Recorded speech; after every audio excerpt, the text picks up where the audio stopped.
বছর 70-এর ভদ্রলোকটি আমার মতোই কলকাতা থেকে ভুবনেশ্বর যাচ্ছেন। পরনে পায়জামা পাঞ্জাবি, তার ওপর জহরকোট চাপানো, কম্বলটাকে পায়ের ওপর জড়িয়ে বাবু হয়ে বসে এক মনে মোবাইলে টাইপ করে চলেছেন। মাঝে মাঝে ফিকফিক করে হাসছেন। বেশ কয়েকবার আমার দিকে তাকিয়ে কি যেন দেখলেন, আবার মোবাইলে মনোনিবেশ করলেন। কেন জানি না সেদিন সেকেন্ড এসির ওই কামরাটি বেশ ফাঁকাই ছিল। ঠান্ডাটা একটু বেশিই লাগছিল। রাত তখন 11টা হবে। বাকিরা সবাই মোটামুটি ঘুমের দেশে পাড়ি দিয়েছে বা দেবে দেবে করছে। রাত 1টার আগে আমার ঘুম আসবে না, তাই আমি চাদরটাকে সারা গায়ে জড়িয়ে মোবাইলটাকে নাড়াচাড়া করছিলাম।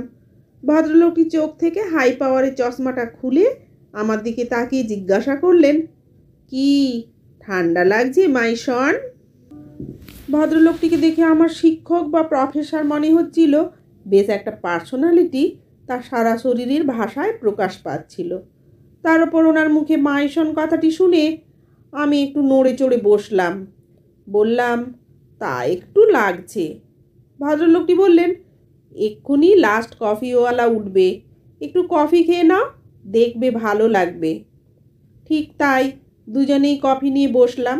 একে একে ধেয়ে এলো অতি পরিচিত কিছু প্রশ্ন। কোথায় থাকো? কি করা হয়? সন্তান কটি? তারা কিসে পড়ে? কথায় কথায় ভদ্রলোকটি বললেন, উনি ক্যালকাটা ইউনিভার্সিটির বাংলার প্রফেসর ছিলেন। কিছুক্ষণ দুজনেই চুপ। তারপর ভদ্রলোকটি শান্ত গলায় জিজ্ঞাসা করলেন, কেমন লাগছে জীবনের স্বাদ? বাড়িতে সময় দেওয়া হয়? আমি কি বলবো তা ঠিক গুছিয়ে উঠতে পারছিলাম না। ভদ্রলোকটি আমাকে একটু আশ্বস্ত করে বললেন, আমি জানতে চাইছি জীবনটাকে মিষ্টি লাগছে না তেতো? আমি হাসতে হাসতে বললাম, টক ঝাল মিষ্টি। সকালে 9টায় অফিস, তারপর ফিরতে ফিরতে সেই রাত 8টা। বাকি সময়টুকু হয় আমার সাথে বউয়ের ঝামেলা, নয়তো মেয়ের সাথে মায়ের ঝামেলা। সকালে ঘুম থেকে দেরি করে কেন ওঠা থেকে শুরু করে হোমওয়ার্ক কেন হয়নি, খাবার কেন থালায় পড়ে, স্কুলের ব্যাগ কেন গোছাওনি, খাটের চাদর কেন লণ্ডভণ্ড, বইগুলো ঠিক জায়গায় নেই কেন, পা না ধুয়ে কেন খাটে উঠেছ, কত টিভি দেখবে, একটা না একটা বিষয় নিয়ে লেগেই আছে। মাঝে মাঝে অতিষ্ঠ হয়ে মেজাজ যায় হারিয়ে। ভদ্রলোকটি ছোট্ট একটি দীর্ঘশ্বাস ফেলে কম্বলটি বুকের ওপর তুলে বলল, এটাই তো জীবনের সবচেয়ে সুন্দর সময়, এটাকে অবহেলা করো না। টক ঝাল মিষ্টির এই অতুলনীয় স্বাদটাকে কবজি ডুবিয়ে চেটে পুটে খাও একেবারে হাতের নখ থেকে কনুই পর্যন্ত। একটা সময় আসবে যখন ঘরে ঢুকে দেখবে চারিদিক নিস্তব্ধ, বিছানার চাদরটা টান টান করে পাতা, মামের প্রতিদিনের খণ্ডযুদ্ধ কোনো এক অলৌকিক ইশারায় চিরতরে অবসান ঘটেছে। মনে হবে চাদরটা দুহাত দিয়ে আবার লণ্ডভণ্ড করে অপূর্ণ যুদ্ধের দামামা বাজাই। বইয়ের তাকটা পরিপাটি করে সাজানো, হালকা সাদা ধুলোর আস্তরণ বইগুলোতে লেপ্টে আছে। মনে হবে সব বইগুলো পরিষ্কার টেবিলটার ওপর আছড়ে ফেলে অসমাপ্ত অঙ্কগুলোকে ছোট্ট ছোট্ট হাত দুটো ধরে আর একবার কষাই। সব কিছু ঠিকঠাক, কিন্তু চারিদিক মরুভূমির নিঃসঙ্গতা।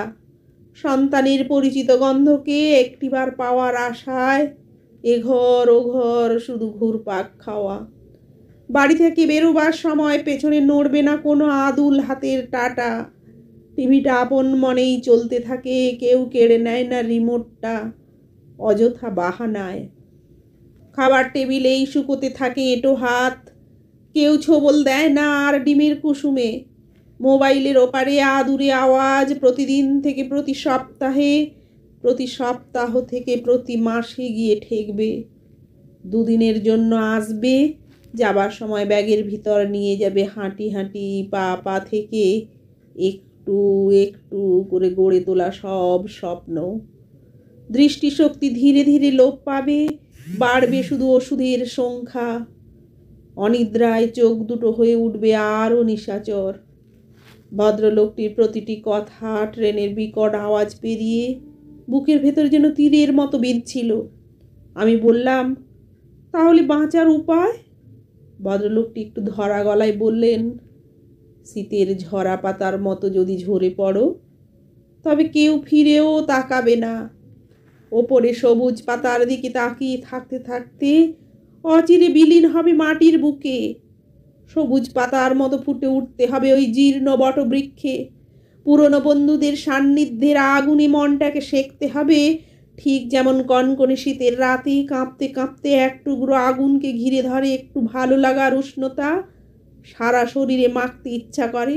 একমাত্র বন্ধুই পারে তোমার ক্ষয়ে যাওয়া জীবনে অফুরন্ত হাসির ফোয়ারার প্রলেপ লাগাতে। তাই তো আমি সময় অসময়ে চোখ রাখি ওই মোবাইলের ছোট জানালায়। তাতে ভেসে ওঠা পুরনো বন্ধুর এক একটা শব্দ, সবুজ পাতার ফাঁক দিয়ে ঠিকরে বেরিয়ে আসা এক একটি সূর্যরশ্মি। সযত্নে আগলে রেখো পুরনো বন্ধুত্বকে। আজকের প্রতিদিনের কর্মযুদ্ধে হারিয়ে ফেলো না তাদের বন্ধুত্বের হাতছানি। আমি আজ যাচ্ছি আমাদের বন্ধুদের মিলন সমারোহে। 3 মাস অন্তর অন্তর আমরা মিট করি দেশের বিভিন্ন প্রান্তে। গান বাজনা হাসির কোলাহলে ডুবে থাকি দুদিন, খুঁজে পাই বেঁচে থাকার অক্সিজেন। পরদিন ভোরবেলায় যখন ভুবনেশ্বর স্টেশনে নামলাম, দেখলাম গোটা 15-17 বছরের যুবক ভদ্রলোকটিকে ঘিরে ধরেছে। হাসতে হাসতে তারা এগিয়ে চলেছে নতুন ভুবন গড়তে। আমাকে দেখে ভদ্রলোকটি হাত নেড়ে বলল, লুক মাই সন, এরাই আমার এক একটি সবুজ পাতা। জানি না 20 বছর পর আমাদের ভবিষ্যৎ কি হবে।